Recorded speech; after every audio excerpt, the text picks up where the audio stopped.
It's almost impossible to pick up a daily paper without reading about a person who has achieved some unusual accomplishment, and almost invariably these stories include the overcoming of what at one time appeared to be virtually insurmountable handicaps. A boy whose legs were terribly burned and who seemed destined to a life as a cripple becomes one of the world's outstanding track stars. A poor boy amasses a fortune. A woman, blind and deaf from birth, becomes one of the most inspirational personalities of all time. Every day, a new and dramatic story appears somewhere. Obstacles overcome. Outstanding success achieved. They're too numerous to mention. But how and why? These persons do far more than the unhandicapped to overcome obstacles that seem insurmountable and achieve the success they seek. Why? The answer, if fully understood, will bring you and me anything we really want, and it's deceptively simple. These people have goals. That is, they fix in their minds a point they have to reach, something that's more important than the effort and time that have to be expended in its achievement. A dream seen only in the mind and felt in the heart that's too big to be denied. A dream which rises before their eyes when they awaken in the morning and is the last thing they think about as they drop off to sleep at night. This dream, invisible to all the world except to the person who holds it, is responsible for perhaps every great advance of man. It's the prime cause of much of what we see in the world around us. Everything worthwhile achieved by man is a dream come true, a goal reached. It has been said, what the mind of man can conceive and believe, it can achieve. It's the skyscraper, the bridge spanning the bay, landing on the moon. And it's the little corner business establishment. It's the lovely home in the suburbs. It's a youngster getting a diploma and the new baby in its mother's arms. It's a low golf handicap and a business position reached. What the mind of man can conceive and believe, it can achieve. Do you know what this means to you and me? Well, let me try to explain, and I might add it took me many years to find this out for myself. Once it's understood, however, life becomes easier, more fun, far more exciting, and incalculably more rewarding. To begin, to understand this subject of goals, we have to realize that it's the very basis of any success. It is, in fact, the very definition of success. The best definition of success I've ever been able to find goes like this. Success is the progressive realization of a worthy goal.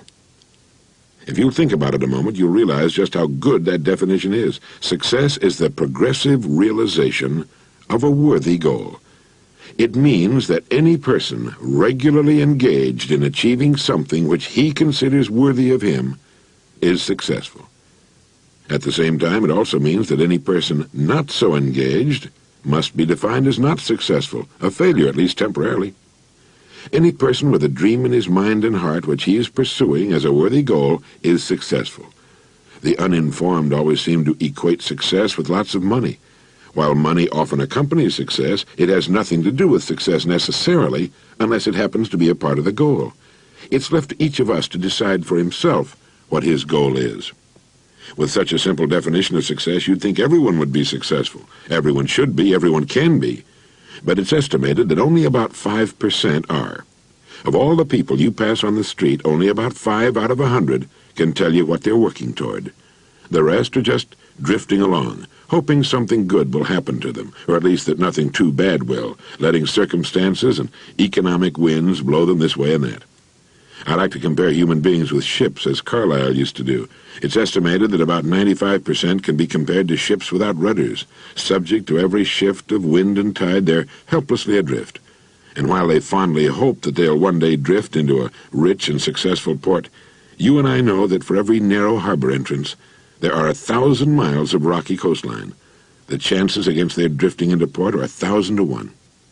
But the 5% who have taken the time and exercised the discipline to decide on a destination and to chart a course, sail straight and far across the deep oceans of life, reaching one port after another and accomplishing more in just a few years than the rest accomplish in a lifetime.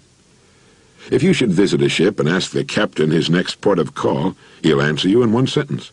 Even though the captain of a ship cannot see his destination for fully 99% of his journey, he knows what it is, where it is, and that barring an unforeseen and highly unlikely catastrophe, he'll reach it if he keeps doing certain things a certain way every day. Every person should do the same thing.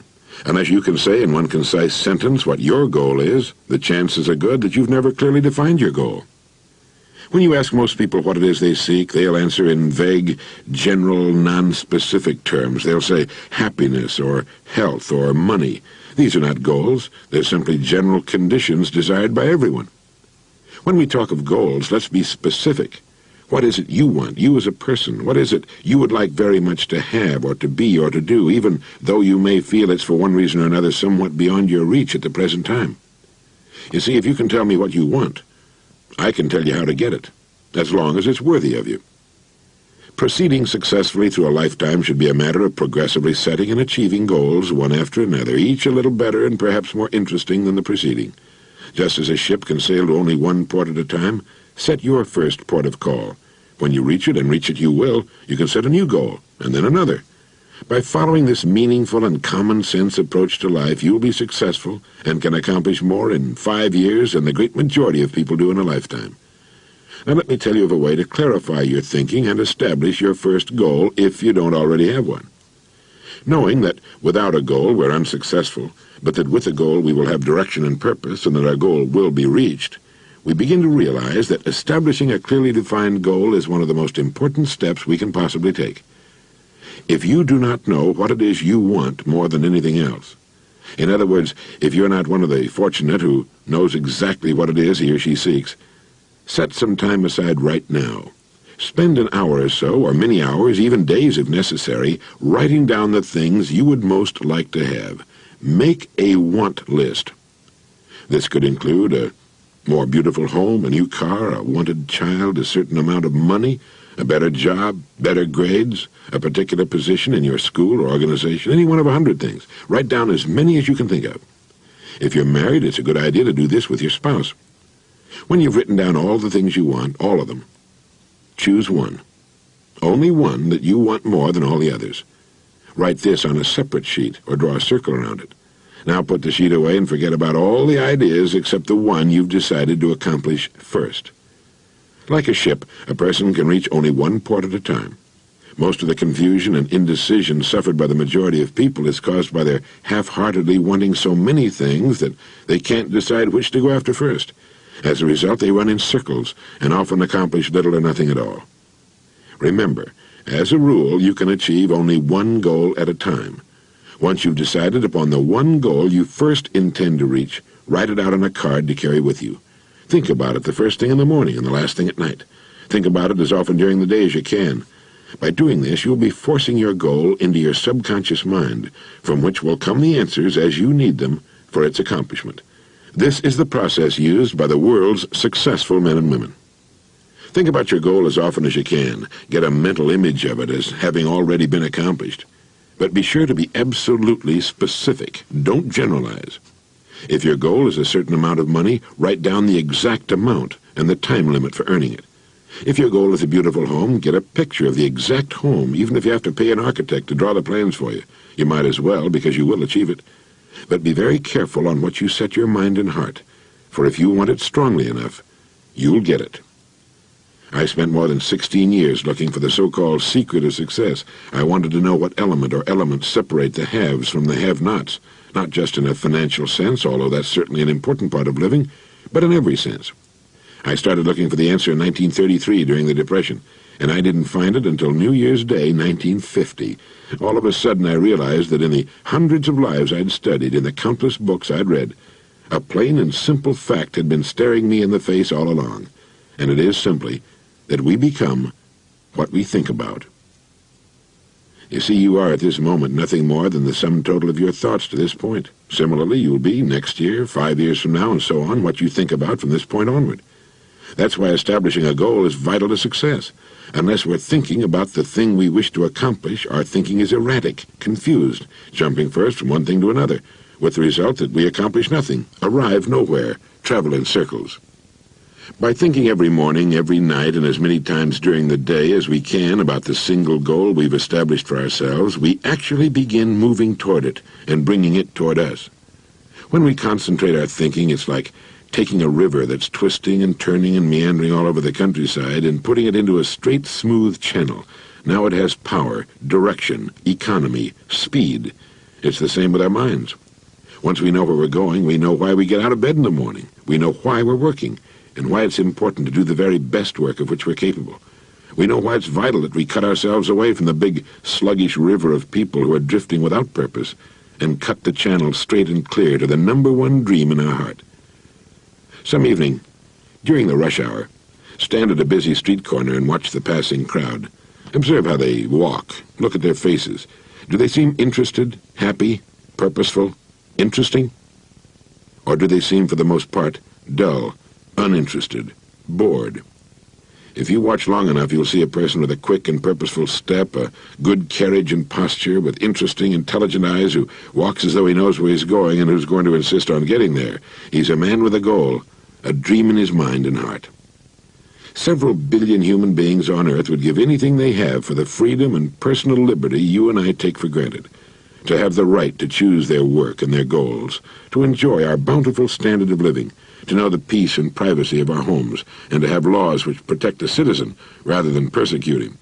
We have it all, and yet in the midst of our plenty, millions lead unhappy, aimless lives, living from day to day, month to month, confused, dispirited, in a prison of their own manufacture. These are the people who have never made the decision that could set them free. They've not decided what to do with their lives, even in our climate of freedom. As Carlyle said, the man without a purpose is like a ship without a rudder. Have a purpose in life, and having it, throw such strength of mind and muscle into your work as God has given you. He also wrote, "A man with a half volition goes backward and forward, and makes no way on the smoothest road. A man with a whole volition advances on the roughest, and will reach his purpose, if there be even a little wisdom in it." And Munger said, "There is no road to success but through a clear, strong purpose. Nothing can take its place. A purpose underlies character, culture, position, attainment of every sort. So decide on your goal. Insist upon it. Look at your goal card every morning, every night, and as many times during the day as you can. Force your goal into your subconscious mind. See yourself as having attained it. Do this without fail every day, and it will become a habit that will lead you from one success to another all the days of your life. For this is the secret of success, the door to everything you will ever have or be. You are now, and you will become, what you think about."